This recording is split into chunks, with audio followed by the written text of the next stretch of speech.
Coucou tout le monde, j'espère que vous allez tous bien. Aujourd'hui, je vous retrouve pour répondre à une question qui m'a été posée. Et je vais mettre le commentaire ici. Et vous savez très bien que j'aime beaucoup parler maternité. Pendant un moment, j'en ai parlé. Et puis, comme j'aime bien suivre un peu vos questions, en fait, selon les questions que vous me demandez, je vais poster des vidéos pour répondre à vos questions. C'est pratiquement ce que je fais. En même temps qu'on papote, on va se maquiller. On m'avait dit la dernière fois dans ma dernière vidéo, mon avant-dernière vidéo, qu'il y aurait trop de bruit dans mes vidéos, que c'était dommage. Et puis j'avais répondu à ce commentaire disant que...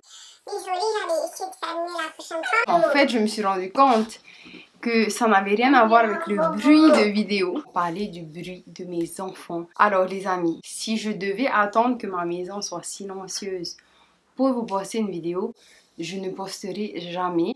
J'ai 5 enfants, je fais l'école à la maison, ma maison est brillante la plupart du temps et quand elle n'est pas brillante, c'est quand on dort, donc la luminosité des vidéos ne va pas être bonne et aussi je suis épuisée en fin de journée. Donc si ça vous dérange les bruits d'enfants, ne regardez juste pas mes vidéos parce qu'il y en aura. Ma petite est montrée, elle va sortir, elle montrée, elle va sortir.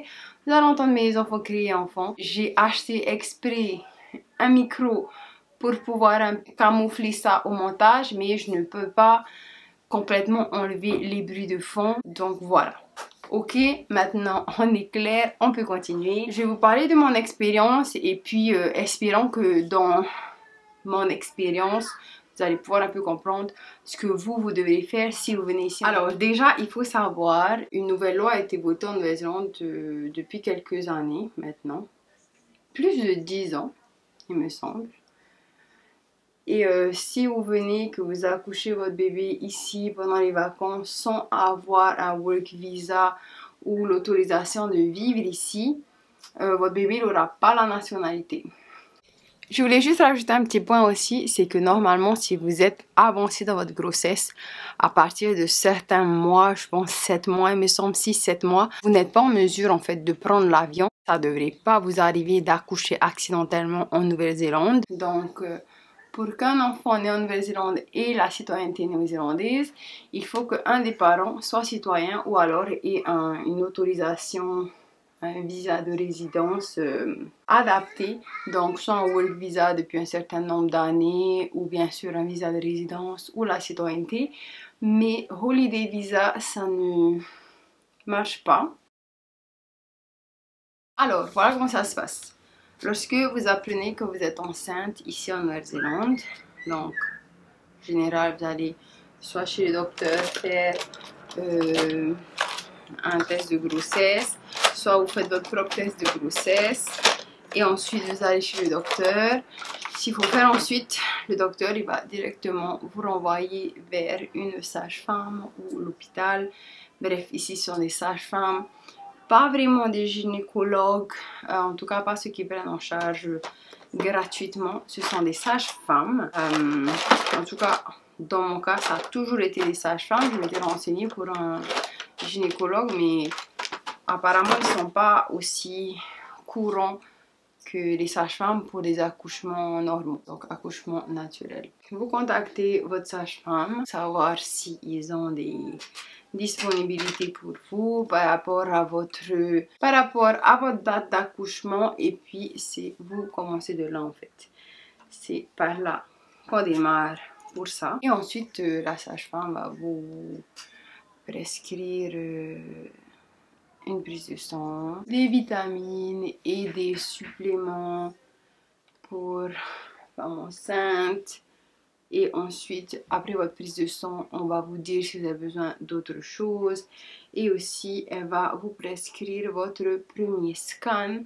Alors, je me souviens en fait qu'à Tahiti, votre gynéco, il fait tout. C'est-à-dire, il fait le gynéco et il fait vos échographies. La sage-femme, elle fait pas les échographies. Lorsque vous allez, elle écoute juste le cœur du bébé avec un truc pour écouter. Et ensuite, vous faites votre échographie dans un endroit où ils font des radios et pas que les radios pour les mamans, un endroit où ils font toutes les radios, dans les radios pour les mamans. Ensuite, vous allez voir votre sage-femme aussi régulièrement qu'elle vous le dit. Je crois, me semble qu'au début de grossesse, c'est tous les mois. Et puis à partir d'un certain nombre de mois, notamment à la fin, ensuite c'est toutes les 2 semaines et ensuite toutes les semaines à l'approche de votre terme.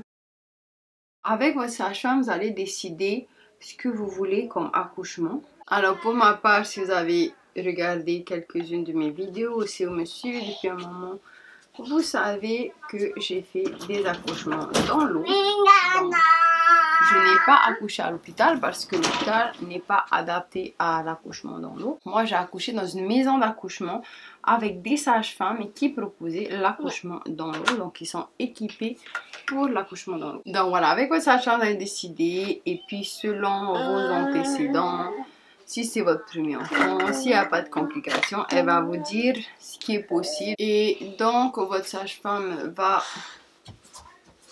vous préparer à l'accouchement. Si vous voulez faire des cours de préparation à l'accouchement, ça encore, ça va être séparé. C'est pas votre sage-femme qui va faire, ça va être avec quelqu'un d'autre.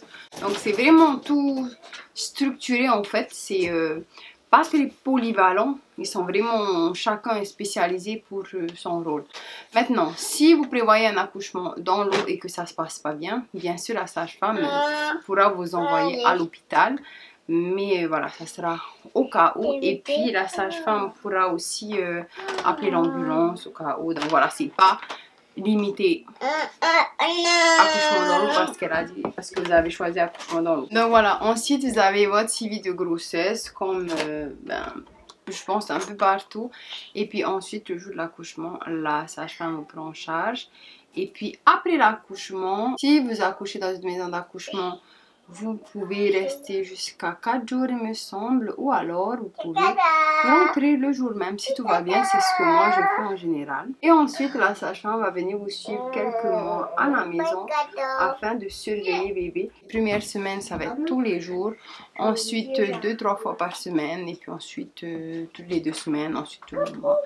Je crois qu'elle fait ça jusqu'à 4-5 mois. Et ensuite, on passe avec un autre organisme qui prend le suivi jusqu'à ce que bébé aille à l'école. En général, la sage-femme vous explique tout ce qu'il y a à faire. Vous devez aussi enregistrer bébé après la naissance. Vous avez quelques jours pour faire ça. Enfin, c'est assez simple.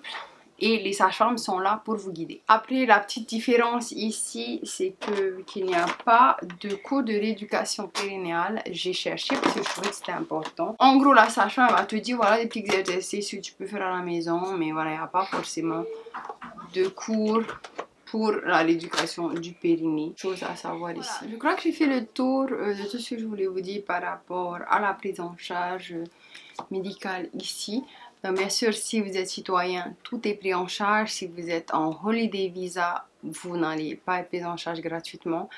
Et si vous êtes en work visa, ça va vraiment dépendre du nombre d'années, ça va vraiment dépendre des conditions. La sage-femme va vous dire si vous allez devoir payer ou pas.